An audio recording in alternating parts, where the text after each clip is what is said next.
ایک ہی گھر میں 4 افراد کے جاں بحق ہونے کا ثانیہ بہت بڑا ثانیہ ہے. تو آج میں شیر شاہ کالونی کے علاقے میں اسی گھر میں موجود ہوں. یہ لوگ پنجاب کے رہنے والے تھے اور لودھراں کے قریب ان کا گاؤں ہے، اور ابھی یہ تجہیز و تکفین سے فراغت کے بعد واپس آئے ہیں. تو میں چاہتا ہوں کہ تھوڑا سا احوال سامنے آئے.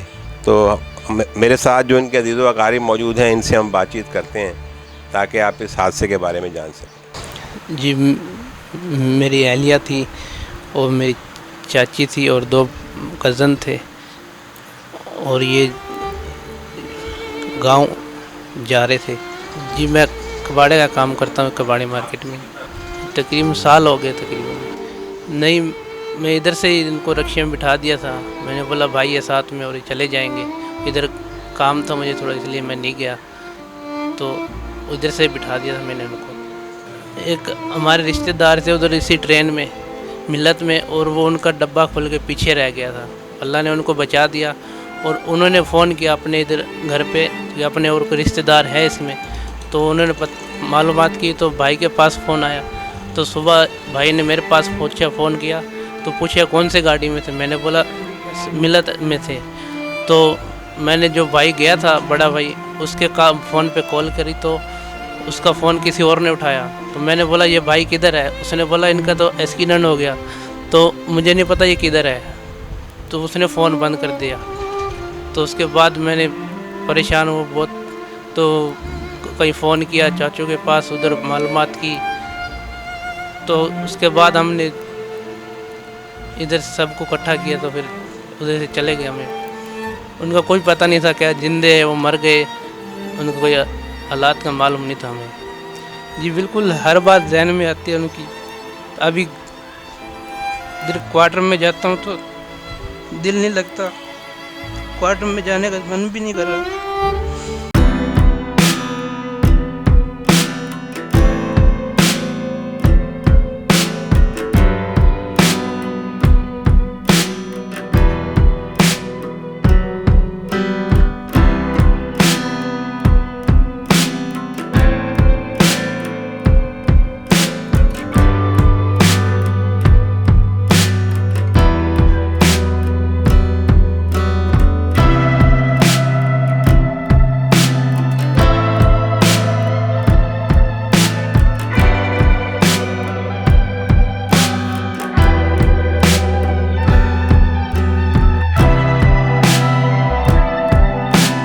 مجھے تو معلوم بھی نہیں تھا کہ یہ لوگ جا رہے ہیں. اچانک تیاری ہوئی ان کی، اور میں جب وہ ٹرین میں بیٹھ گئے مجھے جب پتہ چلا. ہماری تیاری تھی پیر کی، میں بھی جا رہا تھا.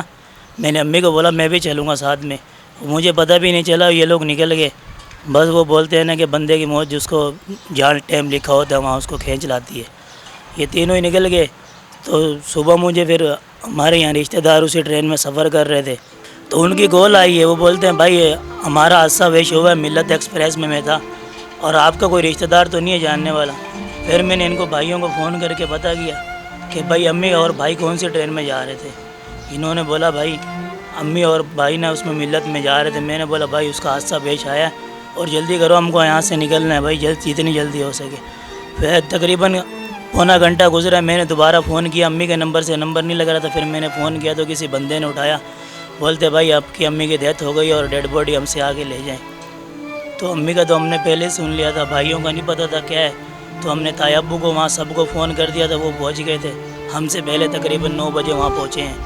تو ان کو مل گئے تھے.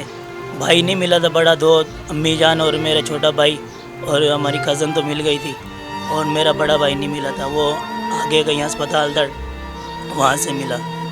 بہت اچھا تعلق تھا ماشاءاللہ. میرے بھائی بہت اچھے تھے، بہت محبت کرتے تھے ہم سے، ہم بھی ان سے محبت کرتے تھے. گھر پہ آتے تھے، ہم بھی ان کو ملنے کے لیے جاتے تھے. بہت ہمیں خوشی ہوتی تھی جب وہ ہمارے پاس آتے تھے اور ہم ان کے پاس جاتے تھے. ہماری والدہ ہم سے ملنے کے لیے آتی تھی. والدہ بولتی تھی کہ تم گھر پہ نہیں آتے. پھر ہم والدہ کے پاس جاتے تھے، ہمیں بہت خوشی ہوتی تھی. ساتھ ہی آئے تھے سب ہم یہاں. ہم دونوں بھائی کام کرتے تھے پہلے، یہی پڑھتے تھے تو چاروں، بس 2 ہی تھے پہلے. ہم شہروں میں کمانے والے، ہمارا والد کام کرتا تھا ہم چھوٹے تھے تقریباً 10 سال کے. میں ادھر جب آیا مزدوری کرنے کے لیے تو میری جب 300 روپے دیہڑی لگی تھی اور میرا بھائی بڑے والے کی 50 روپے دیہڑی لگی تھی تقریباً. یہ جو اکرم بھائی ہیں میرے چھوٹے بھائی ہیں جن کی اہلیہ کا انتقال ہوا، اور جو شبیرہ بھی تھی ہماری خالہ بھی ہیں، اور خالہ بھی تھی اور چچی بھی ہیں، یعنی دونوں میری امی اور چچا تائے زاد اور چچا بہنیں آپس میں. اور یہ ہمارے 2 بھائی تھے، یعنی کزن بھی تھے، خالہ کے بیٹے اور چچا کے بیٹے بھی تھے. ماشاءاللہ ہنستے کھیلتے ابھی کچھ دن 2 دن جانے سے پہلے 2 دن پہلے ہمارے پاس کام کر رہے تھے، کہ بچپن سے ہی بیچارے کشمہ پرسی والی زندگی گزار رہے تھے. کھیتوں میں اپنی امی کے ساتھ کام کرنے جاتا تھا. ان کے گھر کے حالات تھوڑے ایسے تھے، ان کے والد کے اوپر قرضہ تھا. والد صاحب بھی کراچی میں کام کرتے تھے مگر اسکول میں بیچارے نہیں پڑھ سکے، تو اپنی والدہ کے ساتھ وہاں پر فصلوں میں کام کرنے کے لیے دیہڑی پہ جاتے تھے. کہ اتنی کشمہ پرسی تھی کہ پاؤں میں جوتے بھی نہیں تھے ان کے پاس. تو وہاں سے وہ بتا رہا تھا کہ صبح تو ٹھنڈی فرش پہ ٹھنڈی زمین پہ چلے جاتے تھے، مگر جب واپس آتے تھے تو وہاں کے درختوں کے بڑے بڑے پتے توڑ کے پاؤں کے نیچے باندھ کے پھر گھر پر آتے تھے. تو بچپن میں اتنی کشمہ پرسی والی زندگی گزاری بیچاروں نے. اور ماشاءاللہ بڑے اچھے اخلاق والے، جس سے بھی ملتے مسکرا کے ہر حال میں ہر وقت مسکراتے ہوئے تھے. ماشاءاللہ اسلم بھائی اور بھائی محمد علی بھی سب اپنے دوستوں سے سب کے ساتھ ملتے تھے، بڑے اچھے ماشاءاللہ ان سے دوستوں کے ساتھ بڑے اچھے تعلقات تھے. گھر میں بھی بچوں کے ساتھ ماشاءاللہ، جس کا پہلے بڑے بھائی کی شادی ہوئی، پھر سب سے پہلے تو چچا کی شادی ہوئی تھی، ان کی بچی تھی ماشاءاللہ، ان کو لے کے گھومتے تھے. ان کو سارا دن بچوں کو ساتھ بڑی محبت تھی. پھر ماشاءاللہ ان کے اپنی شادی ہو گئی تو اپنی بچوں کے ساتھ بھی ہر وقت کبھی اپنے دوستوں کے پاس لے کے جا رہے ہیں، کام کی جگہ پر ایسے جہاں جا رہے ہیں اپنی بچوں کے ساتھ گھومتے تھے. ماشاءاللہ بچوں سے بڑی محبت تھی. آج یہ ہے کہ ماشاءاللہ ان کے بچے ہیں ابھی تو وہ گاؤں میں ہیں، بچے دوسرے بچوں کے ساتھ کھیل رہے ہیں. مگر ابھی جب وہ کراچی آئیں گے اپنے دیکھیں گے، وہ یہ سمجھ رہے ہوں گے کہ ہمارے ابا کراچی میں ہیں، ہم تو یہاں اپنے گاؤں آئے ہوئے ہیں. مگر جب وہ کراچی آئیں گے دیکھیں گے ہمارے ابا نہیں ہیں تو ان کے دلوں پہ کیا گزرے گی. اللہ ہی ان کو تسلی دے گا. میرے بھابھی لگتی تھی، بڑے بھائی کی بیگم تھی، اور اس کے 2 بچے میرے بھتیجے تھے. سمجھو دوسرے بھتیجے کی بیگم تھی. ہاں اس سے پہلے ہوئی تھی، بس جس دن گئے اس دن نہیں ہوئی تھی. اس دن میں کام پہ تھا، یہ پیچھے چلے گئے تھے اتوار والے دن. ہمیں تو یہ بھی نہیں پتہ تھا کون سے ڈبے کی سیٹ بک کرا، اچانک کروائی یہ چلے گئے. اس کے بعد صبح ہی پتہ لگا بھی ایکسیڈنٹ ہو گیا. پھر ہم یہاں سے صبح ہی نکل لیے تھے گاڑی لے کے. رات کو 10:30 ساڑھے 9 بجے پہنچے تھے وہاں پہ. وہاں جا کے پتہ لگا تو چاروں فوت ہو گئے. پتہ راستے میں لگ گیا تھا. پھر بھی ہم وہاں گئے تو سمجھو 10 بجے جنازہ ہوا تھا. پھر اس کے بعد پھر اسٹیشن والوں نے بلایا ہمیں 2-3 دن کے بعد. ہم نے ساری فائل وغیرہ بنا کے دی ان کو. انہوں نے بولا کچھ کریں گے، ابھی تک تو کچھ بھی نہیں کیا. سارے فارم وغیرہ سب جمع کروا کے آئے. جی ناظرین، آپ نے اس المناک واقعے کے متاثرین کے بیانات سنے، ان کی بات چیت سنی، اور دل پسیج کے رہ جاتا ہے ان طرح کے معاملات پر. حادثات، سانحات زندگی کا حصہ ہیں، اس سے کوئی انکار نہیں. اللہ تعالیٰ نے جہاں انسان کو بہت سی نعمتوں سے نوازا ہے، وہاں آزمائشیں بھی ہیں، جزا و سزا بھی ہے، سب کچھ ہے.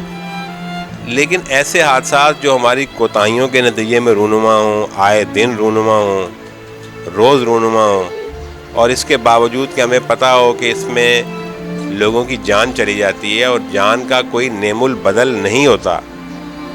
ہر چیز کا نعم البدل ہو سکتا ہے لیکن انسان کی جان کا نعم البدل نہیں ہو سکتا. جس بچے کی ماں اس دنیا سے چلی گئی، اس کو کوئی نعم البدل اس کی ماں کے بدلے نہیں دیا جا سکتا. جس ماں کا بیٹا بیٹی اس دنیا سے چلے گئے، ان کو ان کے بدلے دنیا کا کوئی نعم البدل نہیں دیا جا سکتا. اسی طرح دیگر رشتے ہیں. تو کم از کم ان جانوں کے تحفظ کے لیے تو اقدامات ہونے چاہیے. لیکن افسوس کہ پاکستان ریلوے کی تاریخ ان تمام معاملات سے بھری پڑی ہے، اور خسارے کا رونا، بجٹ کا رونا، اور یہ سارے معاملات چلتے رہتے ہیں. اور ایک حادثہ ہوتا ہے، اس میں جانیں جاتی ہیں. ابھی بھی یہ جو حادثہ ہوا جس کا ہم ذکر کر رہے ہیں، اس کے نتیجے میں 9 افسران کو معطل کر دیا گیا. کچھ دنوں بعد وہ خود بحال ہو جائیں گے، کیونکہ جناب ٹریک ہی آپ کا جو ہے وہ انگریزوں کے دور کا بنایا ہوا ہے، اور اس کی مینٹیننس پہ کوئی کام نہیں ہوا. اور آپ دیکھتے ہیں کہ کراچی سرکلر ریلوے کے حوالے سے بھی میں کافی پروگرامات کر چکا ہوں. اب خدا را